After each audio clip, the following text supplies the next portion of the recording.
which is a Golden Globe nominee for Best Picture and Drama. Same thing with other awards. Oscars are not announced yet, so we'll see. But I saw it, it's quite good. I'll tell you all about it at the end. But first and foremost, we have to say goodbye to Blue Sky Studios. This is very bittersweet. This is a sad day for animation, because as far as I know, this hasn't happened before.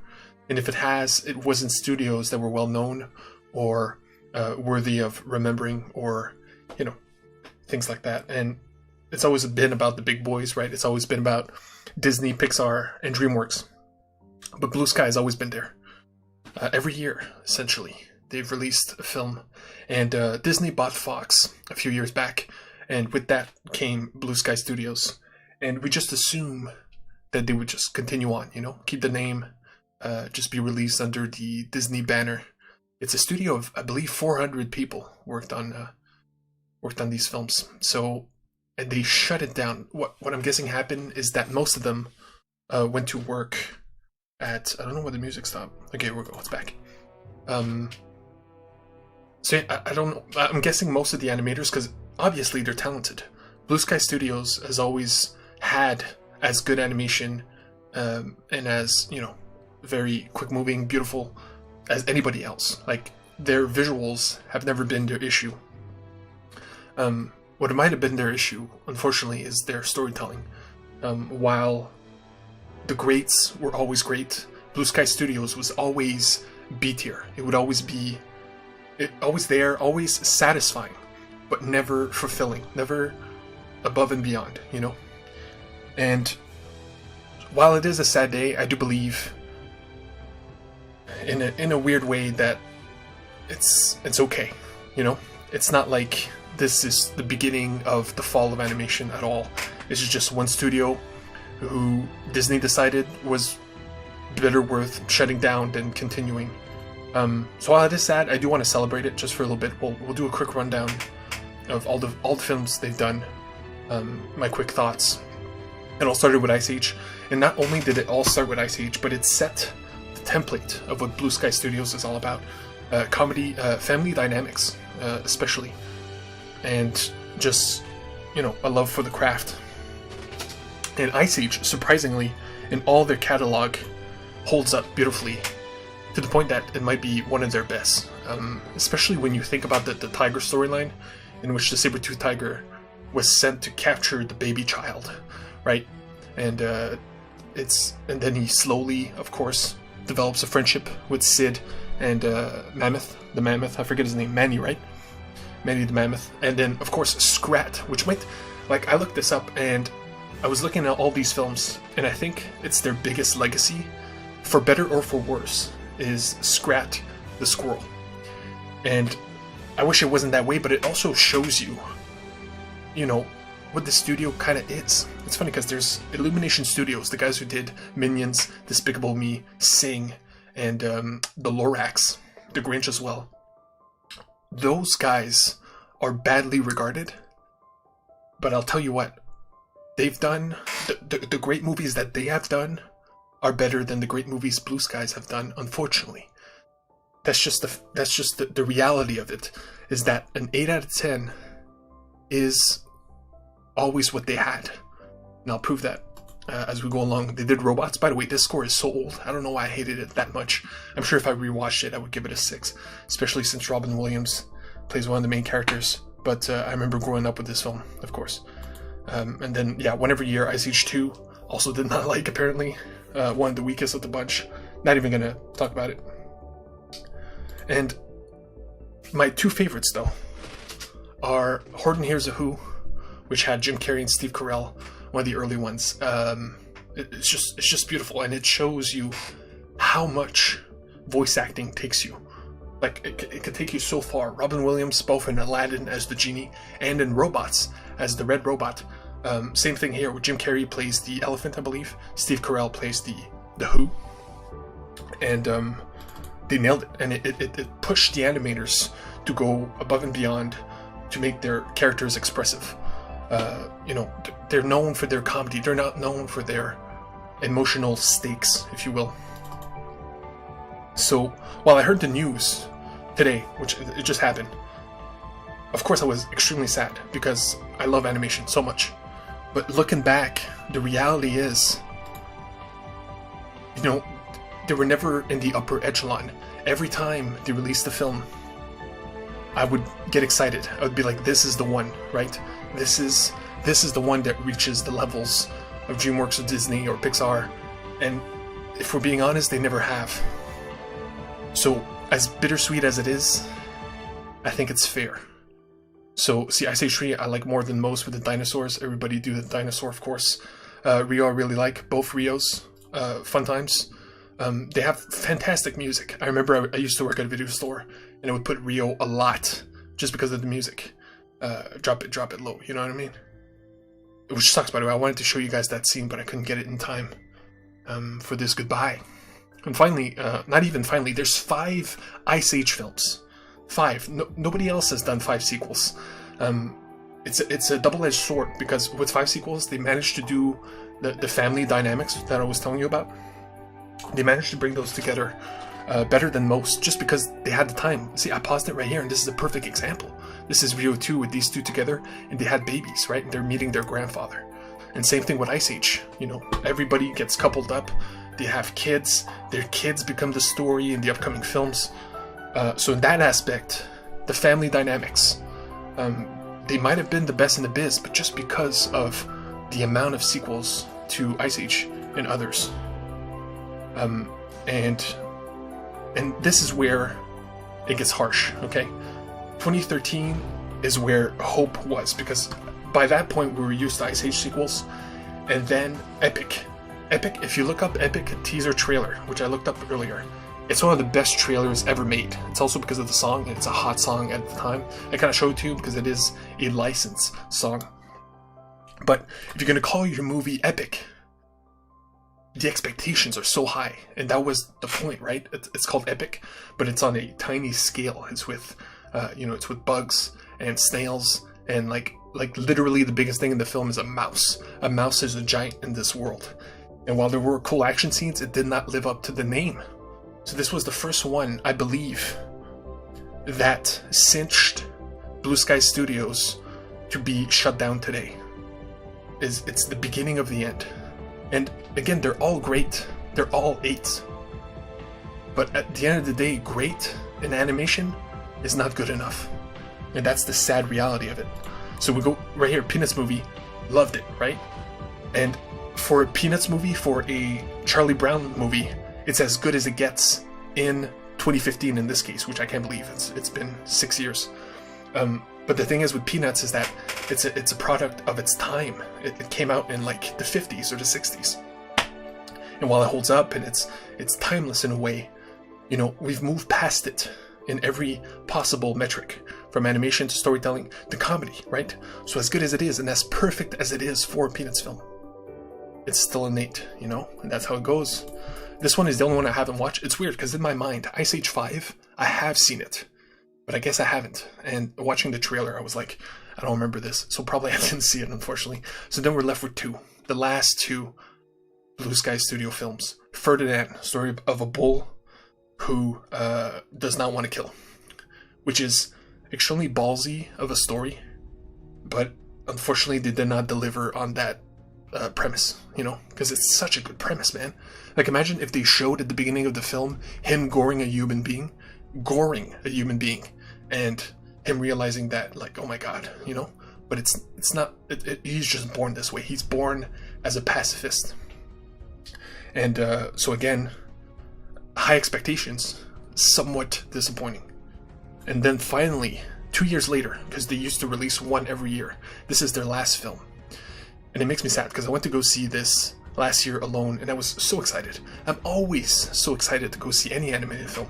But Blue Sky, I always had the hope that it would reach the levels that every other animation studio has. And even though I talked about the 3 big ones, it's not just them.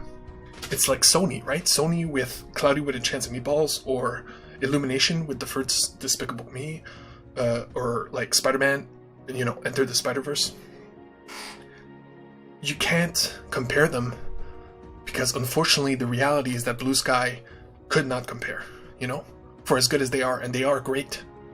That's just the reality of it is, but so many good memories. So it hurts, right? But at the same time, I see why. And the sad part is, they all made money. Like, I looked at this, like the budget and how much they made. As you can see, Spies in Disguise, which is their last one, made less money than all of them, almost by half. But the problem here is that Spies in Disguise, first of all, was badly marketed, and the idea is just a bad one. It's a spy, a badass spy. Imagine James Bond was transformed into a pigeon.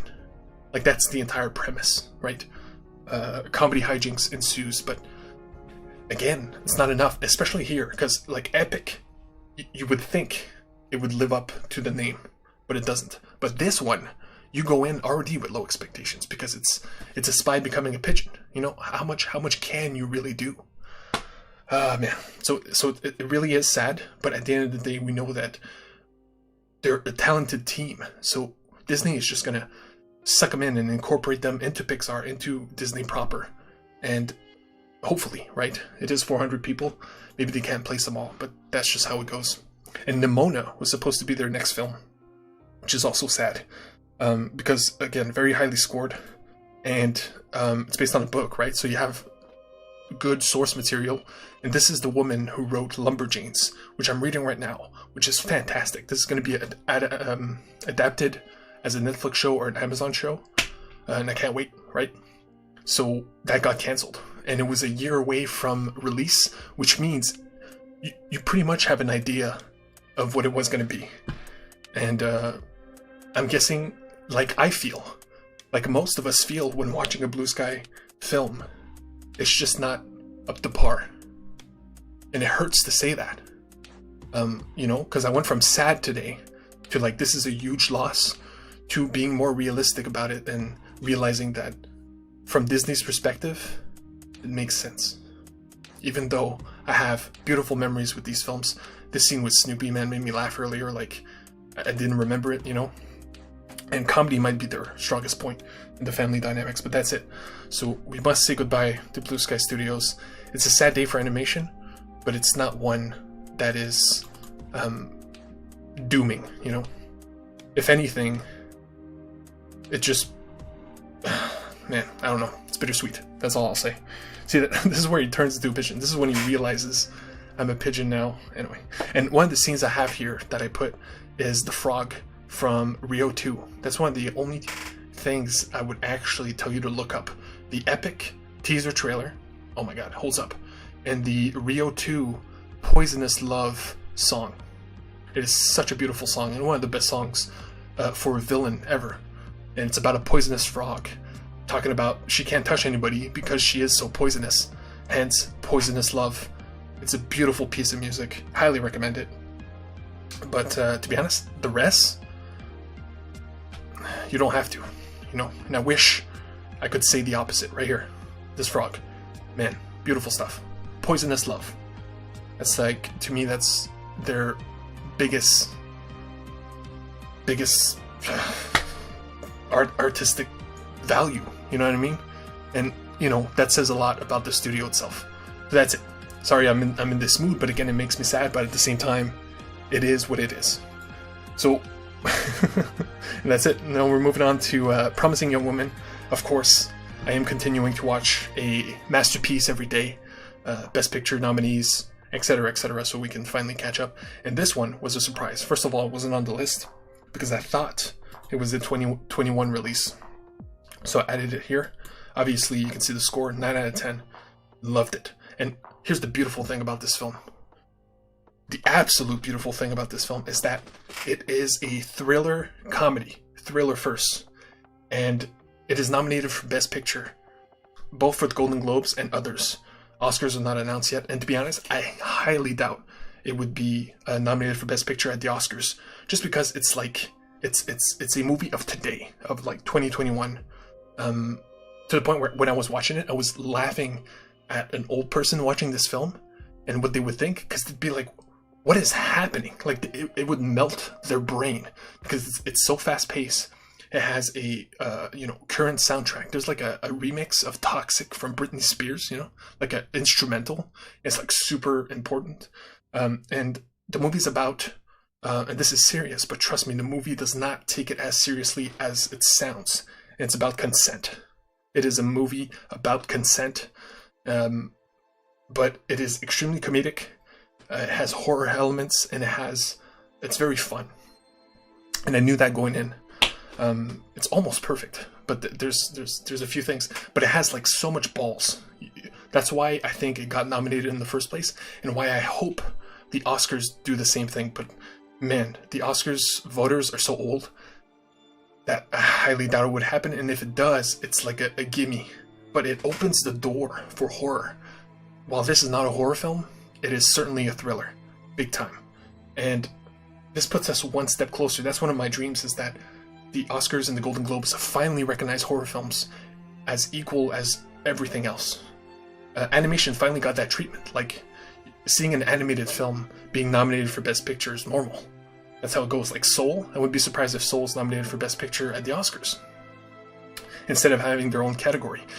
Horror doesn't even have their own category. It makes me sad. Like, I wish the Oscars had their own category for horror films, because they're just as good as everything else. It's just a genre, you know what I mean? But they're just as artistic, just as well acted. Like, actors not being recognized for horror film as well. Like Carey Mulligan, highly deserving of Best Actress. And the one who blew me away in this film is Bo Burnham. Bo Burnham is a comedian. He did Netflix specials and whatever. And he also directed 8th Grade, which is alright. But he's mostly known for his comedy specials. But he's the second lead in this film, and he killed it. He's supposed to be charming, and you're supposed to fall in love with him. And man, like, anyway, he killed it. He killed it as much as Carey Mulligan did. So I highly recommend it, because even more than a lot of the films that I've already scored, like anything for Jackson, is pure horror. So if you don't like horror films, like, you won't like this. Nomadland is like sad, right? And by the way, Nomadland, I talked about it yesterday. I just wanted to say that it's infectious. Within the first 10 minutes, you're in, and it's very strong in the way it pulls you into the plight of these people, nomads. It's beautiful. But again, it's not for everybody. This one, well, not for everybody, of course, because I mean, it's about consent. Like, you got to go in knowing you're going to be facing that. But the music, the fun aspect of it, the reveals, I think that's why it's like that, the new hotness. But man, if there's a movie to torture boomers, like, seriously, it would probably be this, because this goes against everything they used to believe in. This is like their biggest fear, is like, I can't say anything because the less you know, the better. But trust me, if you don't watch this with your dad at all. But highly recommend it. So that's it for today. Again, bittersweet because of Blue Sky Studios shutting down. But as always, we're just continuing on this journey, man. We're quality after quality, Now finally, I should make this better, but the time it would take me to put this into something more presentable would be time taken away from actually watching these things. And as you can see, there's still plenty to do. So, as always, the 2 10s so far, anything for Jackson, in and of itself, which is a one-man show. But of course, we got 2 9s now. Yeah, 2 9s, Nomadland, and Promising Young Woman. And it's only going to go up from here, because, again, all the Best Picture nominees we haven't seen yet. Minari is getting a ton of love. The Five Bloods, can't wait. And others, of course. One Night in Miami. So yeah, we'll keep on going. So yeah, that's it for today. Promise it'll be more fun tomorrow, because it's a new day. Until next time, love you guys. Oh, as always, whoop. This is Disney's fault. I know it is. It is Disney's fault. Anyway, sorry I didn't look at chat earlier. Till next time, love you guys. Peace.